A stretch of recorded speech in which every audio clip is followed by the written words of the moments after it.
This is the Marvel Rivals Season 1 tier list. Now, you're probably wondering, why am I making a tier list now? It's way too early, you're just doing this for views. Yeah, I mean, that's my job. Honestly, of course I am. But I've been very careful to look through everything, and I think this tier list is going to be something you'll pretty much agree with. I've looked through streams, I've played my own gameplay, I've looked at the buffs and nerfs, and I've also taken in consideration the Season 0 pick rate, and I think this is going to be the most accurate representation of how the current heroes are stacking up in the meta. And if I'm wrong, you come back in a week and laugh at me, but I honestly think that we've got something here. These are probably how the heroes are going. Sorry, that intro was going on for way too long. Thanks, Squirrel Girl, for cutting it short. Let's get into this tier list. We know how it works. F tier is Black Widow. Yes, she is still terrible. Honestly, I even tried to go Black Widow to Grandmaster in a speedrun. I played only Black Widow, so I know firsthand how difficult she is to play. Look, she does have some redeeming qualities. It's quite okay to deal, almost one-shot damage, but it's not good enough when you've got Hawkeye. Her damage still isn't good enough. She's got a bit of a buff this season. Her stamina recharges quicker, and her kick has a longer range. And, you got a couple cool combos with the kick where you can sort of shut down flankers, which is pretty cool. But overall, she needs more damage and more staying power as a DPS. She's still really bad. Her ultimate isn't great either. In D tier, we have Scarlet Witch. She did get a sort of buff / adjustment to her damage profile. So I'm going to talk about that first. She now does less damage per second to tanks and more damage per second to lower health targets. So they've buffed her damage to weaker targets and nerfed her damage to tanks, which in my opinion is a bad design choice for her, because one of her only redeeming qualities is she could kind of go 1-on-1 against tanks. If there was a really annoying Thor or something just destroying your backline, she could be a potential counter to that, but now she does less damage per second against tanks, so the only good tank buster is Wolverine. And her damage per second against duelists and strategists with lower health is still really bad and just lacks it. Yes, she's got auto aim, that means you always hit, but so does Cloak and Dagger. And Cloak's damage per second is higher than Scarlet Witch's. So what is she doing? And also her ultimate, as soon as you hear pure chaos, then you know exactly what to do. You just step away for a second, go behind a bit of cover, and you're completely fine. Next, Captain America. He's still D tier for me. At the end of the day, if he has a massively lower than 50% win rate, then that tells you a lot. I think his changes don't really do much. His cooldowns definitely need to be adjusted, but even with these changes, it's not enough. His cooldown is still super long, and he does just not quite enough for tanks. I know that there are some good Captain Americas out there that manage to just bully the strategists and the backline and do some pretty cool stuff, but they're far and few between. Overall, it's extremely hard to do well with Captain America, and there are many other tanks that are so much better at the roles that he's supposed to be doing. He needs more cooldown buffs, and then I think he could be in a good position. Moving on to C tier, we have Venom next. Now, Venom is a dive tank, and he did receive a buff to a couple things.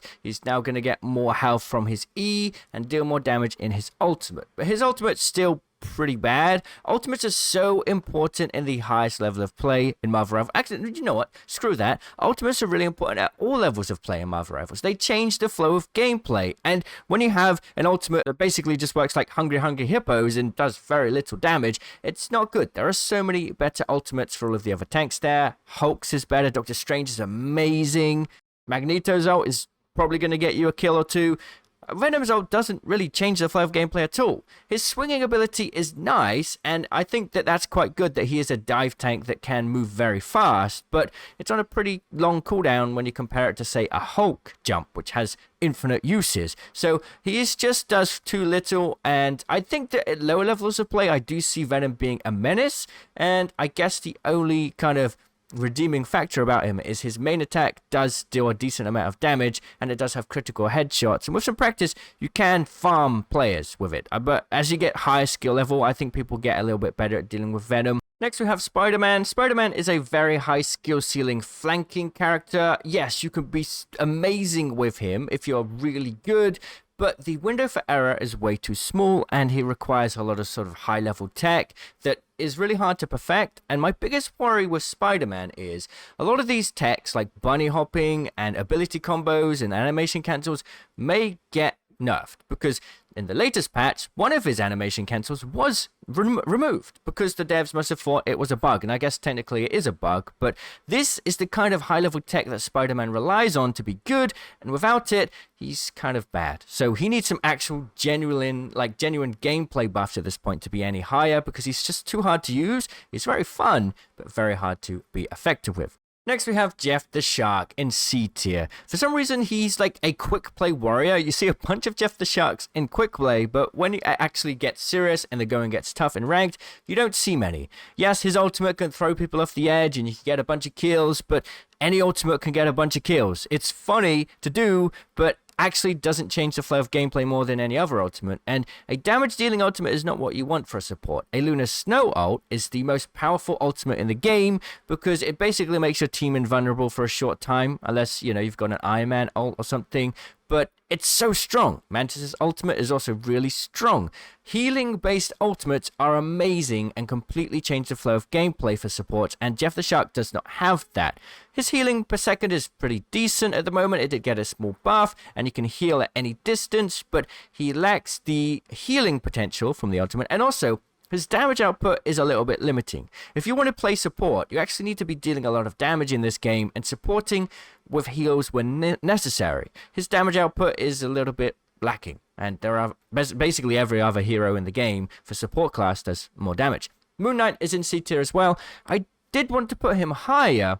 His ultimate got a buff, so that's nice, but actually, his win rate and pick rate's pretty bad, and I think the reason being, yes, if you have a big stack of players, you can do absolutely devastating things with it, but that's it. His actual pure hero versus hero 1v1 damage is not good enough compared to other duelists. He can get stacks of kills occasionally, but it's kind of rare and far and few between. It's really easy to go 1v1 against a Moon Knight. Yes, he's got a combo where he can throw down his Unk and sort of one-shot you, kind of, but damage output versus other duelists is too low, and, you know, it's kind of because they can't give him a bunch of 1v1 damage and give him team-based damage, right? It's not going to work like that, so he's C tier. Moving into B tier, we have Peni Parker. I've seen a lot of arguments that Peni Parker is bad. Oh, all you need to do is destroy the spider traps and she's useless. It's like, well, why don't you do that then? Like, even at highest level of play, sometimes people just let Spider's penny trap be there for far too long because she provides too much pressure, and it's not an easy thing to go and destroy. I'm not saying she's the best character in the game, that's why I put her in B tier, but she's better than a lot of people are saying she is, and she can really shut down pushes. She's an amazing defensive hero. Sure, on attack, you'll definitely want to switch off and play a different tank, but for defending, especially the convergence game mode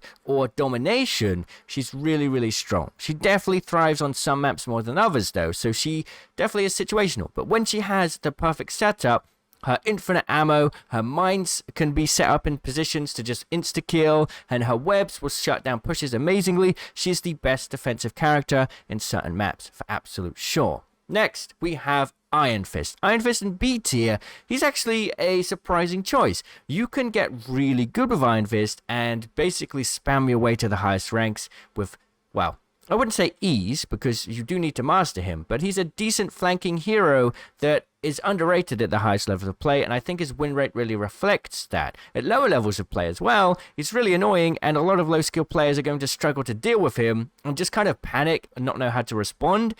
Iron Fist to me is like a high skill ceiling character that you actually get rewarded for, more so than Spider-Man. Spider-Man's skill ceiling is like all the way up here, and window of error for Spider-Man is here. Iron Fist's skill ceiling is like here, but window for error for him is like down here. So it's easier to do well with Iron Fist, but Spider-Man perhaps has the better, higher skill ceiling.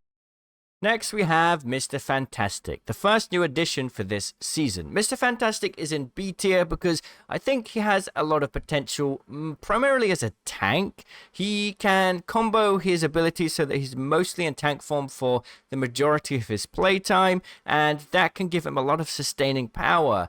The trouble is, his damage is really low. His actual damage output is pretty terrible, and you will need to combo your abilities to be able to get some decent kills on the duelists. However, his feature to be able to sort of damage multiple players in the same hit is pretty useful at times, and I have gotten a lot of kills and eliminations with Mr. Fantastic that I perhaps wouldn't be able to do with other characters. I think that you could one-trick Mr. Fantastic, get really good with his abilities because there's a lot of complexity to it, and easily get into a one above all. But you have some limitations. His attack range is only 15 meters, so he lacks the sort of duelist role and potential that most duelists does, because he has a small attack range, but he can't flank because he doesn't have any good escape abilities. So he has to play the tank role, and if he's not in tank mode, then it's limiting. He's probably good as like an off-tank, not so much like a constant 24/7 duelist. Up next is Squirrel Girl. Squirrel Girl got a buff to her ultimate, and it's now actually really good. It will lock onto players after bouncing off of walls, and it will destroy players. It will just insta-kill them. It's really strong damage. I'm not sure how much damage it does specifically on tanks, but it will. I've never, before this patch, I never saw Squirrel Girl actually do anything. Now, I've literally seen Squirrel Girl's squad wipe. I've seen Squirrel Girl out squad wipe. Her main attacks are pretty okay, they're annoying. If you throw your nuts towards enemies, it will stack up a bunch of bounces and hit players, and I've died a lot to Squirrel Girl. I'm not saying she's good, but I definitely think she's a contending duelist now that can actually do some decent work, honestly. Like, she's in a decent state. Next, we have Punisher. Punisher is one of my favorite heroes in the game, and I guess that comes from just my shooter background. He is the shooter character. You have an assault rifle, you have a shotgun, the zipline, some good movement. The ultimate is okay, but it's not the best duelist ult. Like, you're really slow when you're using it. It's harder to get kills with a Punisher ult than, say, a Star-Lord ult, and we'll get into that in a minute, but it's okay. His damage per second is okay as well, less than Star-Lord's. The trouble is, it's like a the assault rifle I'm talking about here, it's not like bursty damage. When you want to get kills as a duelist in this game, it's mostly because you're doing bursty damage. With Punisher, you're doing full auto damage, which is really easily out-healed at high-level play, so you struggle to get kills. The shotgun can be good for, doing some bursty damage if you can get up close first, and it's good for shutting down tanks, but you're mainly going to be using your assault rifle because you're not able to always be up close all the time. So it's a bit lacking. It's okay, but a bit lacking. Groot is next in B tier. Groot, to me, is a really fun tank, and I think a lot of the B tier heroes, if you master their abilities, you can absolutely dominate with, and you can be one of the best players in the world and reach the highest ranks. Absolutely, but the skill and knowledge required to do so is much higher, and that's certainly the case with Groot. Groot is all about using your walls to sort of like outposition the enemies and catch them off guard. If there's, like, for example, an enemy backpedaling, you can use your walls to block them off and get kills. If there's an enemy overextending, you can block them off and get kills. But you constantly have to micromanage these walls because the health wall is really important to make sure that you don't die, but that means you need to stay by the health wall to get your health regeneration. And the the shift walls, which still damage to nearby targets, trying to like min-max their position to get the most out of them, whether it's blocking sightlines or dealing damage, is really hard when you also have to consider like how that affects the environment for your allies. Are you potentially blocking sightlines for your healers or your other duelists? Like, it's really hard to do well with Groot, but he is really, really effective. He does a lot of damage. He does like the most damage for a tank ever if you can set up the walls right. So really strong. A lot of good health, definitely a massive presence in game, but it's easy to accidentally throw with Groot, honestly. Up next, we have Loki. Loki is a really good healer in the right hands. So, pretty much all of these characters in B tier are not bad. They are good, but they are hard to do well with. It's a lot easier to sort of play Mantis, Lunar Snow, or Invisible Woman and just kind of honestly lazily farm heals for your team. Loki takes a little bit more skill and careful positioning of his clones, and his healing output is limited based on how you manage those. So it's a higher skill character, perhaps with more reward at the end, but it's just so much easier to play a Lunar Snow or Mantis. Their healing and damage output is far more significant, and their ultimates are more meaningful as well. yeah, if you've got a Loki, you could just steal a Lunar Snow out, and that's kind of cool. But you need a Lunar Snow first to do that, right? So, I'm not saying he's bad, but like pure healing support power, he's not as good as the others. Thor is a very interesting choice. Thor can be really, really good, but you're going to need to be very careful with when you sort of push the front line and when you don't.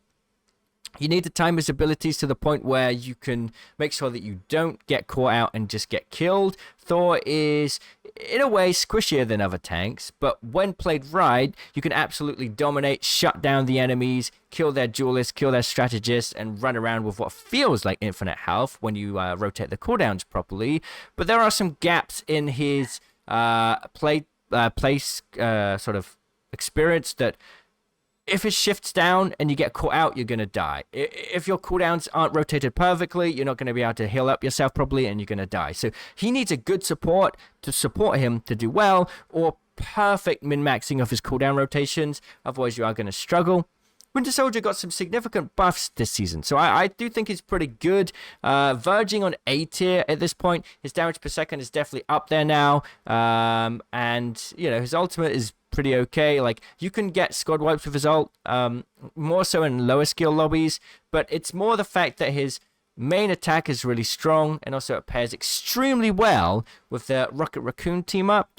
A lot of the highest, most powerful heroes in this list are based on team ups, because team ups are OP in this game. His Rocket Raccoon Infinite Ammo team up is just busted. The Punisher one is pretty good as well. It allows you to do a little bit more DPS to the point where you can actually potentially out damage healers, but the bursty damage and just ridiculous high damage per shot on Winter Soldier is underrated, honestly. And his ability combo is really good at shutting down a bunch of characters. His grapple can cancel pretty much every ult in the game. Spider-Man, Scarlet Witches, Iron Man's, everything. It's really good. Star-Lord is next. Star-Lord has one of the highest DPSs for full auto weapons in the game. And you can auto reload with his dash ability, so you can output a lot of damage. And the extra damage in Star-Lord's abilities means that in some cases you can definitely out damage a healer, unlike Punisher. So that's great. And his movement is a little bit more versatile, so that's awesome as well. He lacks the burstiness of the shotgun of Punishers, but honestly, he can output a decent amount of damage. Less than Rocket Raccoons, by the way. We'll get into that in a minute. It's quite kind of funny. And you can just damage farm with him and spam his ultimate. His ultimate is one of the best ways to sort of push the backline and kill squishies. Honestly, Star-Lord is verging on A tier. He's really, really decent, I gotta say. Next is Magik. Magik seems to perform really well at almost all levels of play. It seems if you master Magik's ability set and combos, you're going to do well with her all of the way to the highest rank. It does take some skill to do so, but she is very rewarding you for learning her kit, right? The amount of value you'll get out of learning her is definitely very, very clear by the fact that her win rate just stays really high across all levels of play. So she's a really good choice, and I think she's pretty underrated. Her combo set is a really, really strong set of abilities to just shut down supports and duelists, and she really has a very strong self-sustaining flanking play style. And her ultimate also got buffed. It does a bit more damage on her sort of swing attack now, 20 extra damage, so that's pretty good. Next we have Invisible Woman, the next character added this season. Invisible Woman, in my opinion, is really, really good for a number of reasons. First, let's just break down her healing potential and why she's not S tier. Her ultimate does not last as long as Lunar Snow's. It does not provide as much healing, so it's not an S tier ultimate. Her actual healing potential for each individual target is not as high. It doesn't give as much healing per second as Lunar Snow's, and it's a little bit more comparable to Mantis's, but you have to actually be there to physically click and heal. So that's the reason why she's not S tier. Okay, so now let's talk about why she's still really good. She can pierce through targets. Her main attack will pierce through every target in its range. It's a 30-meter range. Bounce back and pierce them again. So you can potentially heal all of your teammates with one single attack and attack all of your enemies with one single attack. There's no critical shots though, but this in itself provides a massive amount of team-based healing. And what's really great about that, I think it's really important as a support to still focus on dealing damage. And if you just position yourself in the back line, you can angle yourself in a way where your attacks penetrate through your teammates, healing them, and then still hit the enemy that you're focusing on. So you can deal a lot of damage whilst also simultaneously healing, which I think is really, really strong. Her abilities are also amazing at peeling for yourself, right? One of the biggest problems playing support is if you have a good flanker on the enemy team or a good tank, you're just going to get constantly shut down and killed. But you can peel for yourself, and you don't have to like hope that your tank will do it for you. You have so many abilities. The shift ability will suck players into the center and deal damage, slowing them down. The E ability will push them away or pull them in, deciding, you can choose which one you want, but that's a great way for peeling. You can double jump to go immediately invisible, which is another peeling ability. If you didn't know her passive, she will go invisible after a short time of not taking damage or dealing abilities, but the double jump will sort of skip over the waiting time. You'll immediately go invisible, so that's another peeling ability. Her melee attack, every third hit, will push back enemies that she's attacking, so that's another peel ability. So she can keep her way away from flankers. She can deal with herself, which is really, really, really great. I also think that her ultimate has some utility. The fact that it makes everyone in the radius invisible from those looking on the outside can isolate enemies, prevent healing, and shut down some ult combos. So it's a really, really useful ability when used right. It's just not as good as the other ultimates, but overall, she's really, really decent for sure. Next, we have Adam Warlock. I think Adam Warlock is a very decent support. He has some decent healing, but it's on a limited cooldown, so that's one of the main issues with him. But his damage output is really great, and his ultimate, which can bring back the entire team, can absolutely turn around games. It's a really, really strong ability, but does require some timing and patience for when to use perfectly. There's so many Adam Warlocks that will sort of just use the ultimate in a bad position or at the wrong time, so learning to min-max that will mean that you can win games with him pretty effectively. Next, we have Wolverine. Wolverine actually got a buff this season. He's feeling a bit more fluid as well. But overall, he is the only tank killer in the game that's actually good at doing the job of killing tanks. He is really, really good at shutting down annoying tanks that are just running the game on the enemy team. And he has such... once you've learned his abilities and his combo and his ability cooldowns, you go in with your right click, you pull the tank into your backline, you kill the tank, and you rinse and repeat. And his ultimate is also really strong at getting multiple kills at once. And he can go up against duelists as well if he needs to, as long as he rotates his cooldowns and he goes into the fight with his cooldowns available first. Next up is Namor, the perfect duelist to shut down flankers. If you get flanked, you just throw your octopuses at the floor, and then throw your E ability, and the octopuses will do the rest of the work. Namor's main attack is also pretty powerful, and it doesn't have damage fall off, which means even long range you can get some crazy damage. So it's a critical shot. It's actually, in my opinion, like rivaling Hela's in terms of damage. It's just not quite as good because it's not hit scan and the fire rate's a little slower. But pure damage output, this thing is nasty. His ultimate is also a real nice way to get up kills on squishier targets, and even if you don't get a kill, you still stun people, which can be comboed with other ults or just with your team helping to clean up tanks. So it's a really, really powerful ultimate. Overall, he's he's really strong. I think that a lot of people realize his potential now, so it's great to see. He's got sort of a buff this season where his octopuses have better placement now, but besides that, he's mostly the same. Very good, not much else to say. Next we have Storm. Before, one of the worst characters in the game, now pretty decent. Her damage buff is really, really amazing. She does a lot of damage now, which really will help to put her into the meta. And if you power up her abilities in lightning mode, her damage just keeps going up and up and up. And because it's percentage based, the extra base damage is scaled even higher to the point where it's kind of ridiculous, her DPS now. And if you didn't know, her damages will pierce targets and hit whoever's behind it. So it can damage multiple opponents at the same time, but the pure 1v1 damage is still really good, unlike Moon Knight, and it's really easy to hit. The damage is far easier to sort of track the Moon Knight's main attack. The ultimate is also absolutely destructive. It's one of the most, honestly, like, I don't know why it's taken everyone so long to realize, it's one of the most powerful ultimates in the game. It will absolutely shut down squads and get a bunch of kills, especially when you're, like, charging the ultimate. If you're playing Convergence or Domination, it's such a good way to just get enemies off the objective, or if they don't leave the objective, they're gonna die.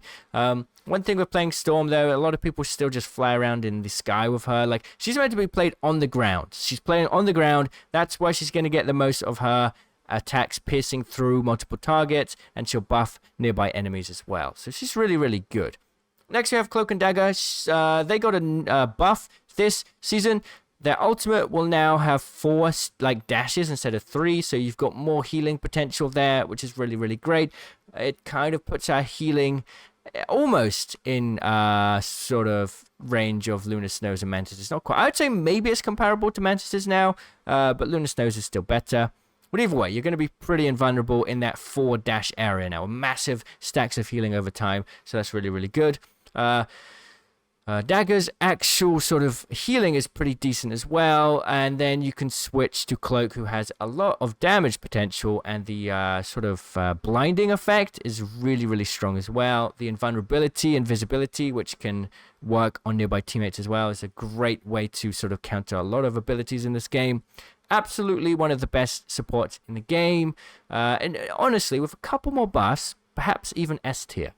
Black Panther is next. Black Panther is one of the best flank characters. I think the role of flanking and the results it gives for your team is so beneficial that as long as the character isn't just kind of a little bit bad, Spider-Man, for example. I'm sorry, Spider-Man fans, I know he's fun, but he's hard to make work. But yeah, if you can do the flanking role with whatever abilities you're given and make it work, then you're going to have an impact on the game. And Black Panther does such an amazing job at that. His abilities are perfect for like specifically targeting an enemy and making sure that they die. And when you get good with his combos and just sort of making sure you get the most out of his spears and dashes, you're going to clean up the backline so well that it's no surprise that he's highly ranked. And up next, we do have Doctor Strange, one of the best tanks in the game, perhaps almost nearing on S tier. He has so much versatility, and, you know, that allows him to really take control of the front line and just could demand map control, basically. His big, massive shield allows him to sort of block choke points, so that the only thing that enemies can shoot is his shield, and everything behind your allies can shoot through it and deal damage to enemies. He's really tanky. His actual damage output's really strong. His melee and main attack combo does a lot of DPS. His E does a massive amount of burst to shut down squishy targets. And his ultimate is absolutely game-changing. Oh no, let's not forget the portal, which completely changes the flow of gameplay in so many different ways. It's such a fun ability. Next, we have Iron Man, one of the best flanking characters in the game, believe it or not. He's really good at flying sort of out of bounds and getting cheeky angles, and I still feel like most Iron Man players today don't realize how good he is by just flanking and taking flanking routes as opposed to just sticking with your team. I think he's got quite a high skill ceiling that even a lot of people today don't realize, but obviously his team up with Hulk means that he has the highest DPS in the game, basically. The highest, most powerful damage output ever. So it's just unstoppable. It's unstoppable. His ultimate, when, you know, if you're patient with the ultimate, you can pick up some kills with it almost every single time. And his escape ability is really, really great. A lot of Iron Man players will just fly around in the sky and be easy targets. But if you understand that you stay closer to the ground and use flanking routes to get the most out of him, you're going to go and clean up the backline. One kind of secret little thing about him: when he's just doing his normal flying thing without the boosted flying, he basically makes no noise. So he's a really good flanker. You know, Psylocke or something, people will hear footsteps and respond to that. You can't hear Iron Man footsteps. He's basically silent. It's ridiculous. Next, we have Magneto, another really strong tank. Strange and Magneto, to me, are the two main tanks in the game. They have much the same sort of staying power and ability to sort of demand map control. Strange has a lot of shields both for himself and for his teammates, which is great as well. His damage output is really strong, and his ultimate is going to secure kills as well. I think that he's not as versatile as Doctor Strange, honestly, but, you know, Doctor Strange will get banned a lot in high-level play, and Magneto fills the role that Doctor Strange does well enough. Next, we have Psylocke, an absolute amazing flanker.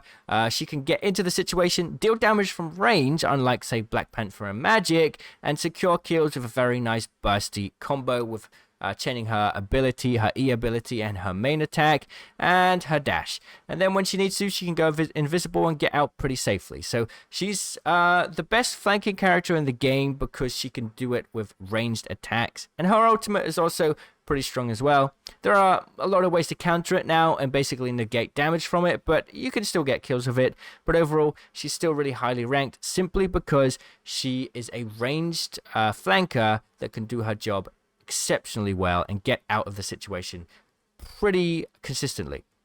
Rocket Raccoon is next. I can't believe it, but Rocket Raccoon is the dark horse of Season 0, and he is absolutely better than everyone first thought. There are a few reasons. Firstly, his E ability means that you're basically always going to be 7v6. It's a free respawn wherever you place it, as long as you place it pretty sneakily. Yeah, it's a 7v6. Like, as soon as one of your teammates go down, they're immediately respawned. It has more utility than even an Adam Warlock ultimate because it's available wherever you place it, and it's kind of less obvious that it's happening, which is cool. His actual healing capacity is really great as well. It's been buffed now, and the great thing about it is you just fire your healing orbs all over the place, and they will just slow down when they get near allies, so it will heal them up. And then you can focus on damaging players. And Rocket Raccoon has the highest DPS in the game, which is ridiculous. You do need to be really close, though. Otherwise, it's going to trail off and be really hard to hit players because it's got a kind of weird delayed firing effect. But up close, it beams people, which is kind of crazy. His ultimate also gives everyone 40% extra damage. Yes, it's not as good as a Lunar Snow ult or Mantis ult for just keeping your team alive, but it can change the flow of gameplay, and people don't realize how powerful 40% extra damage is. And most importantly, his team up with Winter Soldier and Punisher is absolutely busted. It gives them infinite, faster firing main attack. It's busted. This season, for some reason, his team up ability got a cooldown buff. It's 5 seconds less now, so he's really, really good. Amazing amount of damage across the board and decent healing as well. Now we get into S tier. Now, all of these characters are the best characters in the game by a long shot. I've reserved this tier specifically for these characters because they are just that good. First, we have Hulk with the highest win rate in the game across the highest ranks, so that goes to show something. I think it's because, obviously, his ability team up with Iron Man is very, very important. Also, he teams up with Doctor Strange as well to deal more damage with Doctor Strange, but that's not the only reason. He is one of the best tanks because of his movement. He can hold down jump and still use his abilities, which means he basically has a jump charge all the time, and that allows him to very quickly go between the front line, the back line, and the enemy back line. So he can target whatever he wants and jump around freely without any cooldown. If he needs to go and peel for his supports, he can. If he needs to go and gain map control, he can go to the front line very quickly. If he wants to try and bully supports, he can definitely go to the enemy back line. 3 jumps is all it takes to go from your back line to your enemy's front line to your enemy's support. So, like, he has so much movement, it's incredible. And his ultimate is really strong as well. It's a short time that you can use it, but he does insane amounts of damage with his right-click ability. He's really, really strong and has so much staying power. It's crazy. Next, we have Mantis. Mantis is basically the healer for people who don't want to play healing, and she's so good at it. Firstly, she's really small, so she's really hard to hit, so she just stays alive longer. I think that's a big part of it. But she basically, every time she gets a critical hit, she gains a orb, which she can then use to use her ability. She doesn't have cooldown, so you just spam attacks, do as much damage as you possibly can on the enemies, and then heal your teammates with your infinite no cooldown abilities and boost up your own damage to basically just constantly do as much damage as possible whilst also healing your teammates at the same time. Mantis is a duelist with healing, basically. She's got it's like you're playing duelist, but then you've typed in a cheat code to give all of your teams heals as you do it. It's ridiculous. And her ultimate, it's not as good as Lunar Snow's, but it's still going to keep you alive and give you a bit of a boost to help change the flow of gameplay. Next, we have Luna Snow. Her healing is not as good. Well, I guess it is as good as Mantis is. Her damage is also pretty decent as well. And if you heal up your teammates completely, then your main attack will pierce through your teammates and deal damage to enemies. The piercing effect is not quite as good as Invisible Woman's, because it will only pierce once. It won't pierce through enemies, and it will only pierce through healed up targets. But ultimately, her ultimate is the best thing in the game. It will completely just shut down objective pushes. It will gain control of map areas. It is the best ultimate in the game, and you can just spam healing and have it really, really readily available. Next, we have Hawkeye. Hawkeye did get a nerf this season, but I still think he's extremely busted. Even though, you need to be a bit closer to be able to get access to his passive that will do more damage as you track opponents. But it's still one-shots once you're in that range, which is great. Who wouldn't want a one-shot ability? That's ridiculous. Like, no other character in the game has a one-shot attack. It's still ridiculously strong. His ultimate is really great as well. And then we have Hela. Yes, she did get a damage nerf. So the way it works now is it's like 2 body shots and 1 headshot instead of 1 body shot and 1 headshot on a squishy. It's one more attack for squishies, which is actually does change things, but she's still really strong. Her hit scan still means that she can just click heads and deal massive amounts of damage and rack up bunches of kills, and she's still going to get banned a lot in the highest level of play. Absolutely. So there it is, the full tier list for Marvel Rivals. Let me know what you think, and I'll see you in the comments. Cheerio.